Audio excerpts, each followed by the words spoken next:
Chapter 8. How They Left the Island. "And so," said Trumpkin, for as you have realized, it was he who had been telling all this story to the 4 children, sitting on the grass in the ruined hall of Cair Paravel.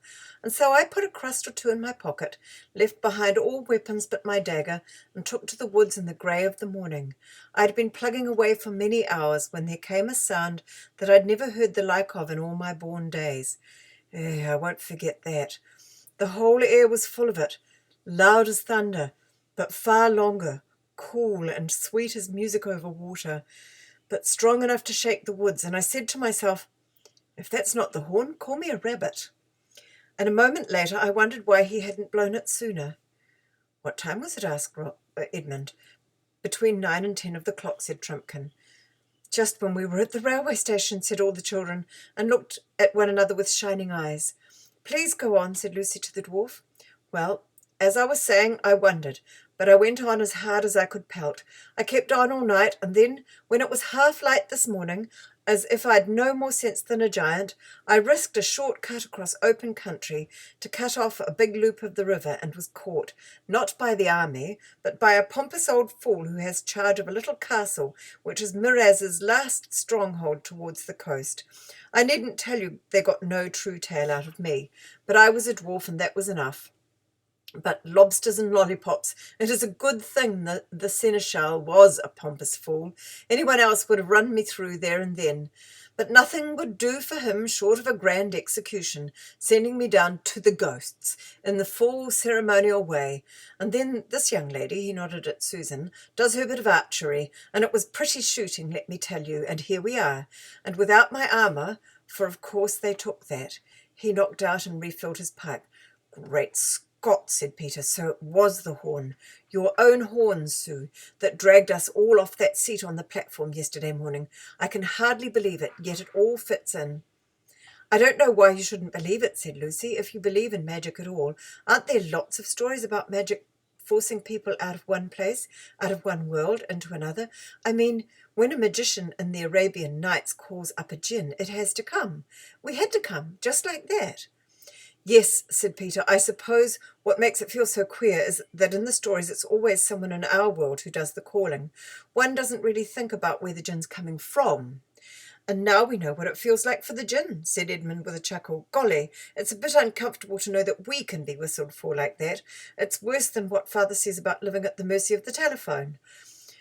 "But we want to be here, don't we?" said Lucy, "if Aslan wants us." "Meanwhile," said the dwarf, "what are we to do? I suppose I'd better go back to King Caspian and tell him no help has come." "No help?" said Susan. "But it has worked. And here we are." Yes, to be sure, I see that," said the dwarf, whose pipe seemed to be blocked. At any rate, he made himself very busy cleaning it. "But, well, I mean—" "But don't you see who we are?" shouted Lucy. "You are stupid." "I suppose you are the 4 children out of the old story," said Trumpkin, "and I'm very glad to meet you, of course, and it's very interesting, no doubt, but no offence," and he hesitated again. "Do get on and say whatever you're going to say," said Edmund. "Well, then, no offence," said Trumpkin, "but, you know, the King and Truffle Hunter and Dr. Cornelius were expecting, well, if you see what I mean, help. To put it another way, I think they'd been imagining you as great warriors. As it is, we're awfully fond of children and all that, but just at the moment, in the middle of a war, I'm sure you'll understand." "You mean you think we're no good," said Edmund, getting red in the face. "Now, pray don't be offended," interrupted the dwarf. "I assure you, my dear little friends—" "Little from you is really a bit much," said Edmund, jumping up. "I suppose you don't believe we won the Battle of Baruna? Well, you can say what you like about me, because I know—" "There's no good losing our tempers," said Peter. "Let's fit him out with fresh armour and fit ourselves out from the treasure chamber and have a talk after that." "I don't quite see the point," began Edmund, but Lucy whispered in his ear, "Hadn't we better do what Peter says? He is the High King, you know, and I think he has an idea." So Edmund agreed, and by the aid of his torch, they all, including Trumpkin, went down the steps again into the dark coldness and dusty splendour of the treasure house. The dwarf's eyes glistened as he saw the wealth that lay on the shelves, though he had to stand on tiptoes to do so, and he muttered to himself, It would never do to let Knickerbrick see this, never. They found easily enough a mail shirt for him, a sword, a helmet, a shield, a bow, and quiver full of arrows, all of dwarfish size. The helmet was of copper set with rubies, and there was gold on the hilt of the sword. Trumpkin had never seen, much less carried, so much wealth in all his life. The children also put on mail shirts and helmets. A sword and shield were found for Edmund, and a bow for Lucy. Peter and Susan were, of course, already carrying their gifts. As they came back up the stairway, jingling in their mail and already looking and feeling more like Narnians and less like schoolchildren, the two boys were behind, apparently making some plan. Lucy heard Edmund say, "No, let me do it. It will be more of a sucks for him if I win, and less of a letdown for us all if I fail." "All right, Ed," said Peter. When they came out into the daylight, Edmund turned to the dwarf very politely and said, "I've got something to ask you. Kids like us don't often have the chance of meeting a great warrior like you. Would you have a little fencing match with me? It would be frightfully decent." "But, lad," said Trumpkin, "these swords are sharp." "I know," said Edmund, "but I'll never get anywhere near you, and you'll be quite clever enough to disarm me without doing me any damage." "It's a dangerous game," said Trumpkin, "but since you make such a point of it, I'll try a pass or two." Both swords were out in a moment, and the three others jumped off the dais and stood watching. It was well worth it. It was not like the silly fighting you see with broadswords on the stage. It was not even like the rapier fighting which you sometimes see rather better done. This was real broadsword fighting. The great thing is to slash at your enemy's legs and feet because they are the part that have no armour. And when he slashes at yours, you jump with both feet off the ground so that his blow goes under them. This gave the dwarf an advantage because Edmund, being much taller, had to be always stooping. I don't think Edmund would have had a chance if he had fought Trumpkin 24 hours earlier, but the air of Narnia had been working upon him ever since they arrived on the island, and all his old battles came back to him, and his arms and fingers remembered their old skill. He was King Edmund once more. Round and round the two combatants circled. Stroke after stroke they gave, and Susan, who could never learn to like this sort of thing, shouted out, "Oh, do be careful!" And then so quickly that no one, unless they knew as Peter did, could quite see how it happened. Edmund flashed his sword round with a peculiar twist. The dwarf's sword flew out of his grip, and Trumpkin was wringing his empty hand as you do after a sting from a cricket bat. "Not hurt, I hope, my dear little friend," said Edmund, panting a little and returning his own sword to the sheath. "I see the point," said Trumpkin dryly. "You know a trick I never learned." "That's quite true," put in Peter. "The best swordsman in the world may be disarmed by a trick that's new to him. I think it's only fair to give Trumpkin a chance at something else. Will you have a shooting match with my sister? There are no tricks in archery, you know." "Ah, you're jokers, you are," said the dwarf. "I begin to see. As if I didn't know how she can shoot after what happened this morning. All the same, I'll have a try." He spoke gruffly, but his eyes brightened, for he was a famous bowman among his own people. All five of them came out into the courtyard. "What's to be the target?" asked Peter. "I think that apple hanging over the wall on the branch there would do," said Susan. "That'll do nicely, lass," said Trumpkin. "You mean the yellow one near the middle of the arch?" "No, not that," said Susan. "The red one, up above, over the battlement." The dwarf's face fell. "Looks more like a cherry than an apple," he muttered, but he said nothing out loud. They tossed up for first shot, greatly to the interest of Trumpkin, who had never seen a coin toss before, and Susan lost. They were to shoot from the top of the steps that led from the hall into the courtyard. Everyone could see from the way the dwarf took his position and handled the bow that he knew what he was about. Twang went the string. It was an excellent shot. The tiny apple shook as the arrow passed, and a leaf came fluttering down. Then Susan went to the top of the steps and strung her bow. She was not enjoying her match half so much as Edmund had enjoyed his, not because she had any doubt about hitting the apple, but because Susan was so tender-hearted that she almost hated to beat someone who had been beaten already. The dwarf watched her keenly as she drew the shaft to her ear. A moment later, with a little soft thump which they could all hear in that quiet place, the apple fell to the grass with Susan's arrow in it. "Oh, well done, Sue!" shouted the other children. "It wasn't really any better than yours," said Susan to the dwarf. "I think there was a tiny breath of wind as you shot." "No, there wasn't," said Trumpkin. "Don't tell me. I know when I'm fairly beaten." I won't even say that the scar of my last wound catches me a bit when I get my arm well back." "Oh, are you wounded?" asked Lucy. "Do let me look." "It's not a sight for little girls," began Trumpkin, but then he suddenly checked himself. "There I go talking like a fool again," he said.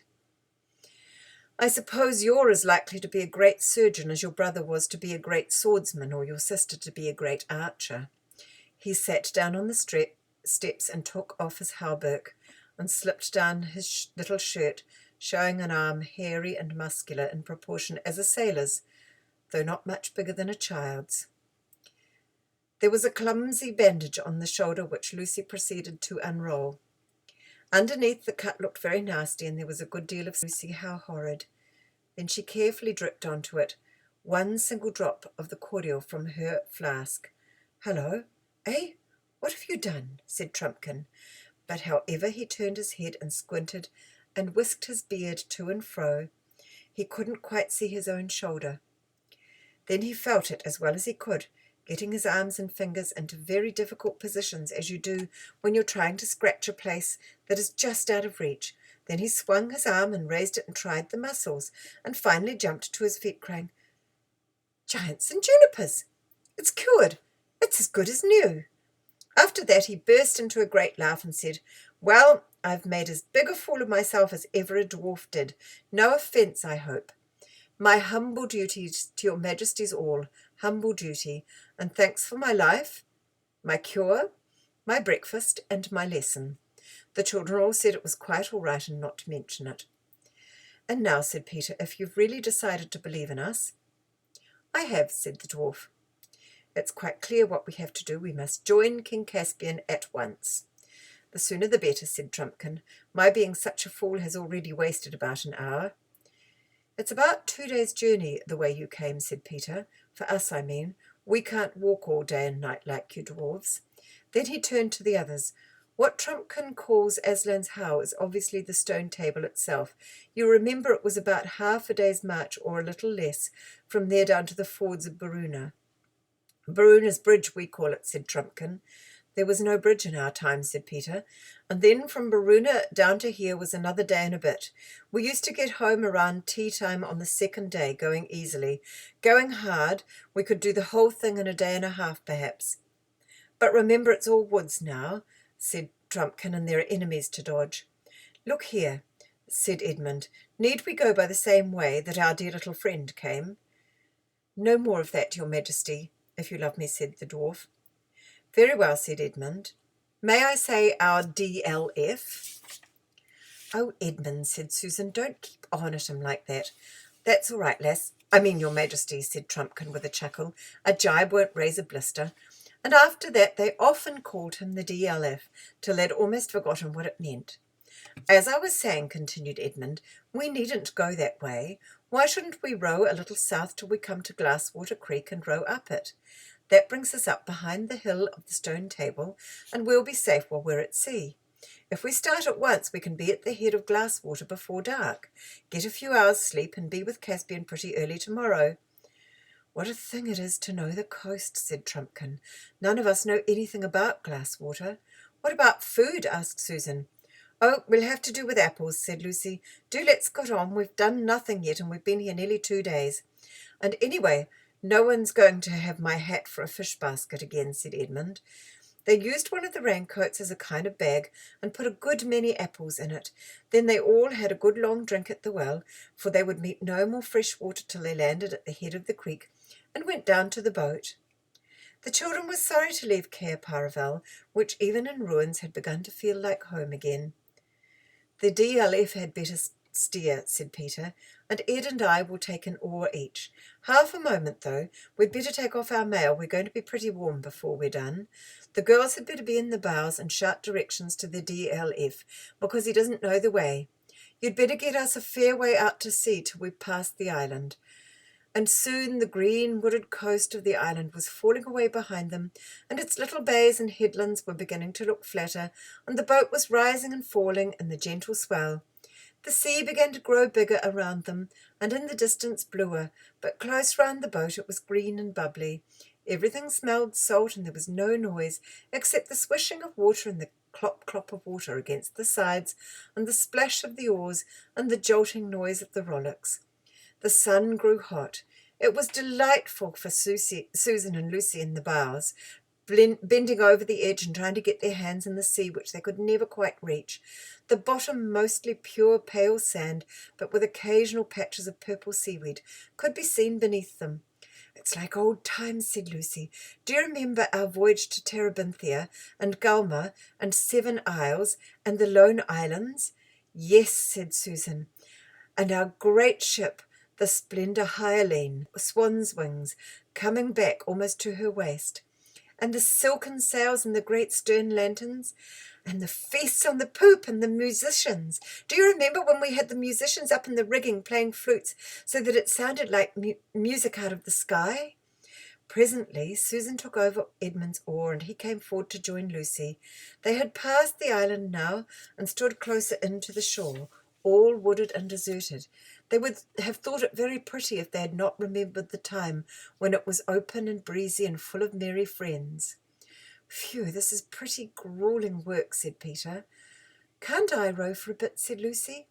"The oars are too big for you," said Peter shortly, not because he was cross, but because he had no strength to spare for talking.